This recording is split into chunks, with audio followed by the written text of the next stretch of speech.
इससे नुकसान ये हुआ कि कम से कम जो पहले खाने को मिल जाता था अब तो वो भी नहीं मिलता। ठीक है बच्चों, तो ये एक बहुत बड़ी प्रॉब्लम थी। चलिए पढ़ते हैं इसको। Farming of cash crops in place of food crops. Commercialisation का मतलब क्या होता है? फार्मिंग ऑफ कैश क्रॉप्स, ऐसी फसलें उगाना जिनसे आपको पैसा मिलेगा। In place of food crops, food crops की जगह कैश क्रॉप्स को कल्टीवेट करना। ठीक है बच्चों, ये एक टर्म है, इसके बारे में बताऊंगा आपको अभी। अभी आगे बढ़ते हैं। ठीक है, अब मन में क्वेश्चन आएगा हमारे कि सर प्रॉब्लम क्या है कैश क्रॉप्स में? बिकती है ना, पैसा मिलता है ना, पैसे से खाना खरीदो खाओ, क्या दिक्कत है? बेटा नहीं, ये जो कैश क्रॉप्स है, जैसा कि मैंने आपको बताया, ये इंडस्ट्रियल पर्पस के लिए होती है। ये आप कंज्यूम नहीं करते हो, ये इंडस्ट्रियल फसलें होती है। जैसे कॉटन हो गया, इंडिगो हो गया, जूट हो गया है ना। क्या इनको हम खा सकते हैं? नहीं।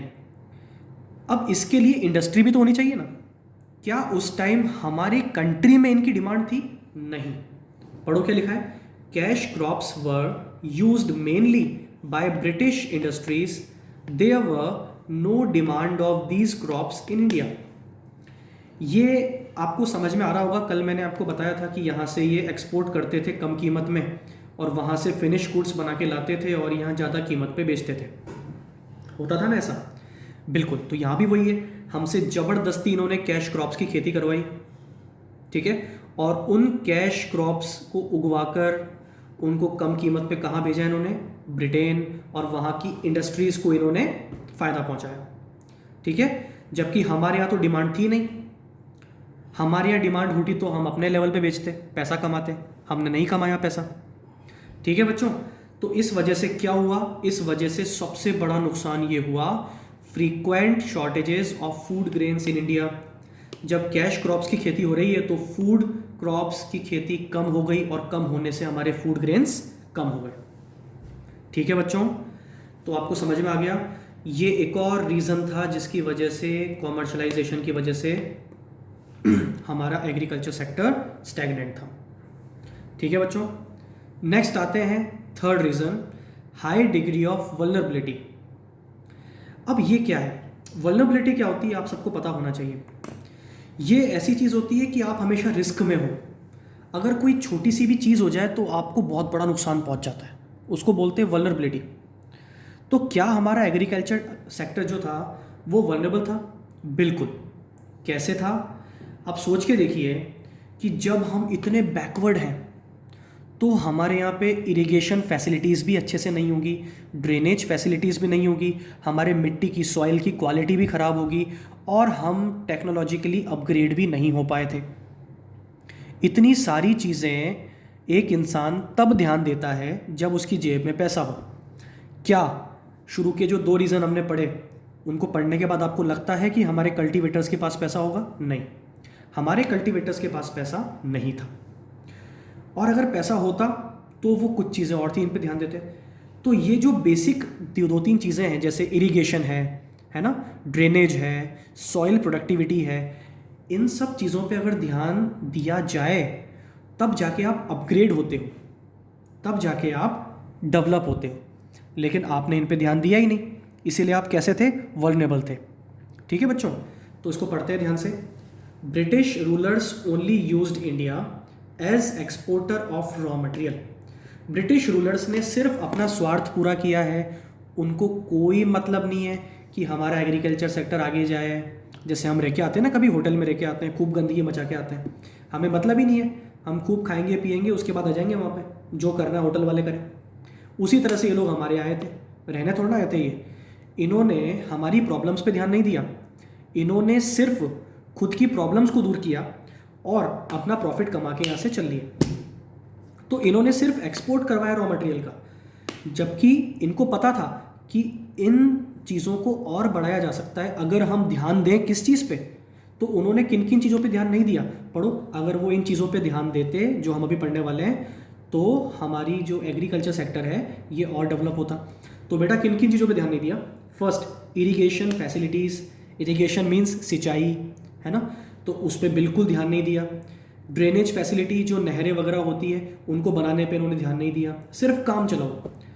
थर्ड, सॉइल प्रोडक्टिविटी, मिट्टी खराब हो रही है, अभी तो हम टेस्ट करवा लेते हैं और कौन सा मिनरल उसमें कम है तो हम उस हिसाब से मैन्योर वगैरह डाल के उसको सही कर देते हैं। लेकिन उस टाइम इन्होंने बिल्कुल इस पर ध्यान नहीं दिया। Fourth, technological upgradation. अब ये तो एक ऑब्वियस सी बात है, टेक्नोलॉजिकल अपग्रेडेशन कैसे होगा, हमारे पास पैसा ही नहीं है, हमारे फार्मर्स तो गरीब थे बेचारे, कैसे अपग्रेडेशन होगा। ठीक है बच्चों, तो इन रीजंस पे ध्यान नहीं दिया गया। ये जो 4 चीज़ें थी सब याद कर ले मेरे साथ, irrigation facilities, drainage facility, soil productivity and technological upgradation, इन पे ध्यान नहीं दिया। इसी वजह से हमारा एग्रीकल्चर सेक्टर वल्नरेबल हो गया। सबको ये बात क्लियर है? ठीक है बच्चों, तो 3 मेन रीज़न कौन से थे सब मेरे साथ याद कर लें। फर्स्ट, लैंड रेवेन्यू सिस्टम, हमारे फार्मर्स का बहुत एक्सप्लॉइटेशन हुआ, इस वजह से उनके पास पैसा ही नहीं बचा, और जब पैसा ही नहीं बचा तो पिछड़ गए, हो गए बैकवर्ड। ठीक है। सेकंड, कॉमर्शलाइजेशन ऑफ एग्रीकल्चर, यहाँ पे हमसे खेती करने की फ्रीडम छीन ली गई और हमको क्या किया गया, हमको बोला गया कि नहीं आप ये उगाओ। पहले कम से कम हम खाने पीने की चीज़ें उगाते थे तो हमारा पेट भर जाता था, कम से कम किसान भूखा नहीं रहता था और थोड़ा बहुत जो बचता था उसको बेच के प्रॉफिट कमा लेता था। लेकिन अब इन्होंने हमसे ऐसी खेती करवानी शुरू की जिनकी डिमांड ही इंडिया में नहीं है। जिनकी डिमांड कहाँ थी? इंडिया के बाहर ब्रिटिश कंट्री में थी, उनकी इंडस्ट्रीज़ के लिए। इसको क्या बोलते हैं? Commercialisation of agriculture. और इसका इफेक्ट क्या हुआ कि हमारे यहाँ पे फूड ग्रेन्स की भी कमी हो गई और हमारी ज़मीनें भी खराब हो गई। ठीक है बच्चों, और तीसरा हमने पढ़ लिया वनरेबल हम क्यों थे, क्योंकि इरिगेशन फैसिलिटीज़ हमारे पास नहीं थी, ड्रेनेज फैसिलिटीज़ नहीं थी, सॉइल प्रोडक्टिविटी नहीं थी और टेक्नोलॉजी का अपग्रेडेशन नहीं था। सबको ये बात क्लियर है बच्चों? तो ये 3 मेन रीजंस अपने हो गए। इसके बाद आते हैं अदर रीजंस पे, अदर कॉजेज। बच्चों, फोर्थ कॉज जो हमारा है वो है लो प्रोडक्शन एंड प्रोडक्टिविटी। सब लोग ज़रा ध्यान से समझेंगे प्रोडक्शन एंड प्रोडक्टिविटी में फ़र्क क्या है। बच्चों, एक चीज़ मैं ये कह रहा हूँ, इमेजिन करो 1 हेक्टेयर में जो वीट का प्रोडक्शन हुआ वो हुआ 50 टन। कितना हुआ? 50 टन। और दूसरी तरफ मैं ये कह रहा हूँ कि 1 हेक्टेयर में जो प्रोडक्शन हो सकता था, अगर आप कैपेबिलिटीज़ को पूरा यूज़ करते तो जो हमारी कैपेबिलिटीज़ थी, जो हो सकता था वो हो सकता था 150 टन। अब मुझे बताओ इसमें से प्रोडक्शन क्या है जो एक्चुअल में हुआ। बच्चों, वो था आपका 50 टन जो एक्चुअल में आपने प्रोड्यूस किया, और जो होना चाहिए था वो कहलाती प्रोडक्टिविटी। तो बच्चों, पर हेक्टेयर जो प्रोड्यूस हुआ उसको बोलते हैं प्रोडक्शन, और जो पर हेक्टेयर प्रोड्यूस होना चाहिए था, शुड बी प्रोड्यूस्ड, वो होता है प्रोडक्टिविटी। ठीक है। तो ब्रिटिश रूल के टाइम पर प्रोडक्शन भी बहुत कम था, प्रोडक्टिविटी भी बहुत कम थी। क्या ये बात सबको क्लियर है? ये भी एक रीज़न था। 5th, high degree of uncertainty. बच्चों, ये अनसर्टेनिटी हम अभी पढ़ चुके हैं, एक तरह से हमने यहाँ पे पढ़ा था वल्नरेबिलिटी में। अनसर्टेनिटी का मतलब क्या होता है कि हमारी जो इंडिया की खेती है वो डिपेंड किस पे है? बारिश पे, आप लोगों को पता है। और अगर बारिश नहीं हुई तो क्या हम बर्बाद हो जाते हैं क्या? नहीं, आजकल तो नहीं होते। अगर बारिश नहीं होती तो हमारी इरिगेशन फैसिलिटीज़ अच्छी हैं, ड्रेनेज सिस्टम बहुत अच्छा है, बहुत लंबी लंबी नहरें हैं जो गवर्नमेंट ने बनाई हैं, हमारे पास पानी पहुंच जाता है। लेकिन बच्चों, उस टाइम ये सब नहीं था, तो उस time high degree of uncertainty थी। हम पूरी तरह से बारिश पे डिपेंड थे, कभी सूखा पड़ गया तो गए, कभी बाढ़ आ गई तो गए। ऐसा तो नहीं है कि हम उसको कंट्रोल कर सकते थे, नहीं कर सकते थे। तो ये भी एक रीज़न था बैकवर्डनेस का। 6th, small and fragmented land holdings. बच्चों, ये एक रीज़न है, समझना था बहुत ध्यान से। अभी तो क्या है कि एक किसान के पास एक ज़मीन है। पहले क्या होता था कि जब फार्मर्स होते थे उनके पास ज़मीन टुकड़ों में होती थी, पार्ट्स में होती थी। जैसे यहाँ पे पार्ट है छोटा सा, उसके 1 किलोमीटर दूर फिर दूसरा पार्ट है, फिर उसके 1 किलोमीटर दूर दूसरा पार्ट है, ऐसे टुकड़ों में ज़मीन होती थी। उनको बोलते थे फ्रेगमेंटेड लैंड होल्डिंग्स। या फिर अगर किसी के पास एक ही है तो वो छोटा है। तो ये जो लैंड होल्डिंग्स थी ये या तो छोटी थी या टुकड़ों में बटी हुई थी। ऐसा होने की वजह से कॉस्ट ऑफ प्रोडक्शन तो बहुत ज़्यादा था, कॉस्ट ऑफ प्रोडक्शन ज़्यादा था, प्रोडक्शन कम था। ठीक है बच्चों, पैसा ज़्यादा लग रहा था, आ कम रहा था।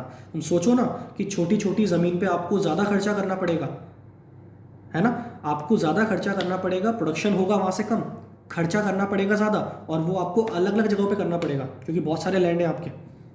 वहीं अगर आप एक बड़े खेत में ये खर्चा करते हो तो प्रोडक्शन ज़्यादा होता है और खर्चा थोड़ा सा कम कंपैरेटिवली। ठीक है बच्चों, तो ये भी एक रीज़न था। तो सब लोग मेरे साथ जल्दी से एक बार फाइनली सभी 6 रीजंस को बोल दें। बेटा क्या थे? Causes of stagnation of agriculture sector. First cause था लैंड रेवेन्यू सिस्टम, सेकंड था कॉमर्शलाइजेशन ऑफ एग्रीकल्चर, थर्ड था high degree of vulnerability, fourth था लो प्रोडक्शन एंड प्रोडक्टिविटी, फिफ्थ था high degree of uncertainty and sixth small and fragmented land holdings. सबको ये बात clear है बच्चों? चलिए, आई होप आप सब बहुत अच्छे समझे होंगे। जिसको कोई भी प्रॉब्लम हो वो मुझसे कांटेक्ट करके प्रॉब्लम सॉल्व करवा लें। प्लीज़ अच्छे से पढ़ें, ये टाइम बहुत वैल्यूएबल है आपके लिए। ऐसा चांस दोबारा नहीं मिलेगा। जैसा कि मैंने लास्ट लेक्चर में भी कहा था, बाकी लोगों से बच्चों आप बहुत आगे हो, ठीक है। और मैं आजकल में ही आपका एक टेस्ट भी अरेंज करवाने वाला हूँ, ठीक है। तो सब लोग बहुत ध्यान से पढ़ें और टेस्ट में अच्छे मार्क्स लेके आएँ, ठीक है बच्चों। अब हम लोग मिलेंगे नेक्स्ट लेक्चर में। Good night, good bye.